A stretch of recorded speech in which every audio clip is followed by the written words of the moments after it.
In terms of developmental interventions or initiative itself, organizations come to us and ask us, we have a lot of women in our organizations. Can you help us develop them? And the first question we ask them is, what is their profile?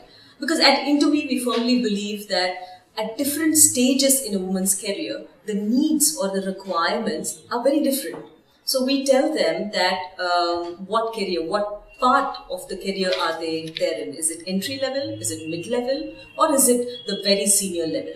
Based on that, we develop content, we develop workshops, we develop interventions depending on the level. For example, at the senior level, most women would have sorted out the internalized beliefs, and they've reached this path because they have managed and navigated a lot of the challenges that the initial and the middle level women are still struggling with. So we at Interweave were very clear that we have workshops, interventions, developmental interventions that are clearly different for different levels of women in the organization. So Kalpana, when you do begin these workshops and roll them out at the organizations, I'm sure there would be certain challenges or concerns of women that surface. Yes. Can you share with us some of these? What is typically seen? I think, Jaya, the first thing we need to understand is gender identity is something that is going to have a strong bearing on women's careers. Definitely. The themes and concerns that we see women looking at on their personal space, because for women, remember, the personal spaces are going to impact their career spaces. So looking at what are the different roles in my life? How do I define these different roles in my life? How do I define good wife? What do I mean when I say good mother?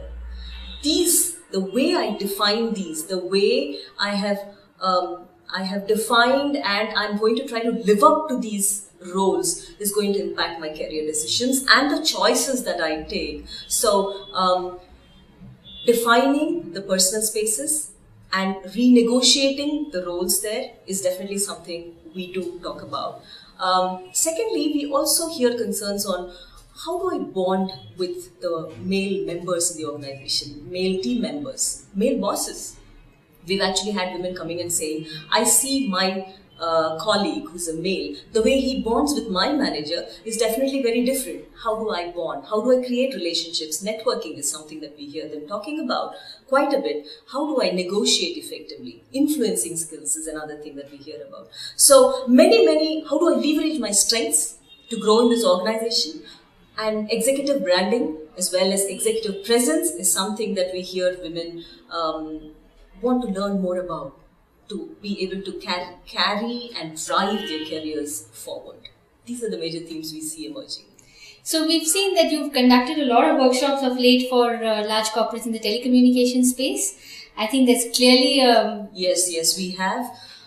We have done this for this organization. We started with about 100 women leaders, and now the organization has decided to roll this across the country for for the entire women executive population.